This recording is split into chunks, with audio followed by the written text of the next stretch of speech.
Hello, I'm Nancy MacLeod, one of the priests serving Leeds Anglican Ministries. And I'm Trish Miller, the other priest of this regional ministry that includes the parish of Lansdowne Rear, Leeds Rear, Kitley, and the Rideau. While there are different themes linked to the weeks of Advent, in our part of the world and in this series of reflections, we focus on the simple yet profound weekly themes of hope, peace, joy, and love. The fourth candle of our Advent wreath is lit. The celebration of our Savior's birth is almost upon us, and we carry our hope, share our peace, and express our joy as we turn to contemplate love. This love that we speak of is the essence of our Creator. As the first letter of John says, God is love. But what does that mean, and how do we live that today? Perhaps it begins with acknowledging that neither God's love nor our response to God and to others in that love is about creating a lovely experience of the Advent or Christmas season. You won't get that message if you're listening to media and marketing drawing our attention to the extravagant decorations, food, clothing, gifts, and more that we supposedly need to celebrate these seasons properly. The Church is by no means immune to this influence. The decorating of our sanctuaries is done with enormous care and often with quite rigorous local customs. In the best circumstances, our artful decorations help us to focus our minds and hearts on what the God of love is pointing us towards. But there's always the chance that our focus on aesthetic considerations can distract us from the more practical aspects of our faith, distract us from sharing God's love. That is why we've chosen to offer our reflection not in one of the buildings where our congregations customarily gather for worship, but in Renew Creation, St. Luke Leeds Thrift Shop.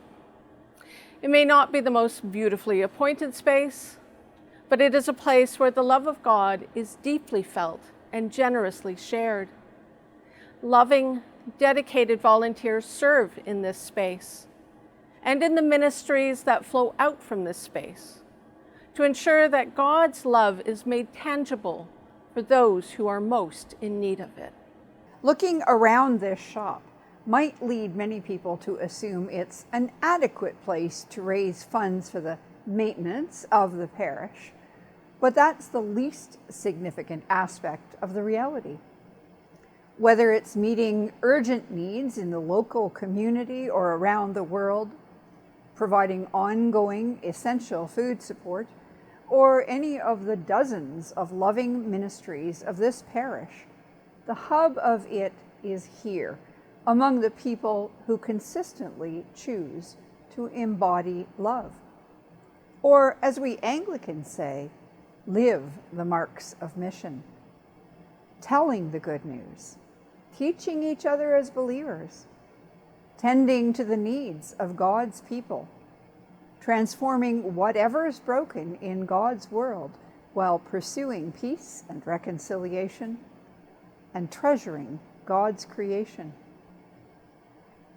Embodying love, isn't that what it's all about? In this week's first reading, the prophet Isaiah speaks of a sign from God.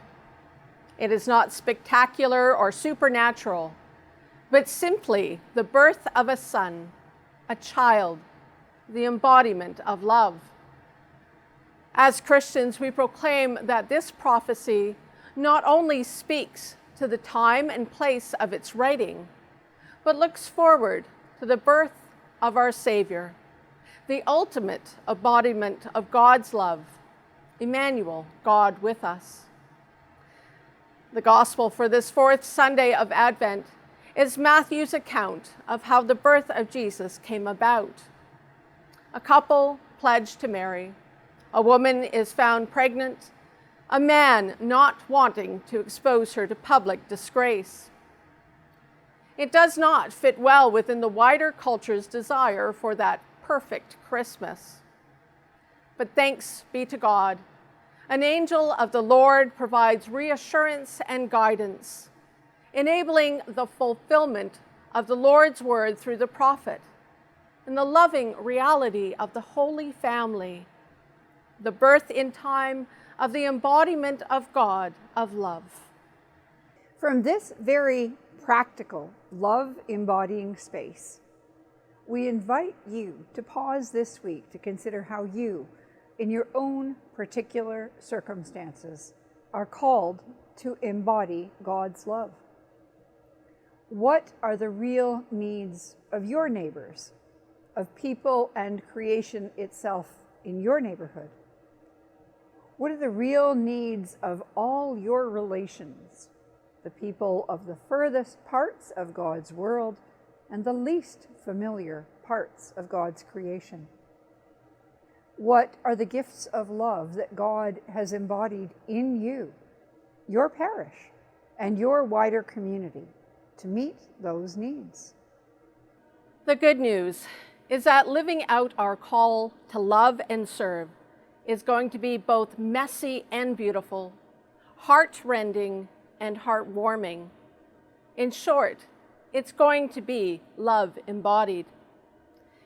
May the conclusion of your Advent journey and your celebrations of the Christmas season be touched with beauty and wonder, but may it especially draw you into the heart of God's love to inspire and strengthen your own ministry of sharing love in all the messiness of this world that God so loves.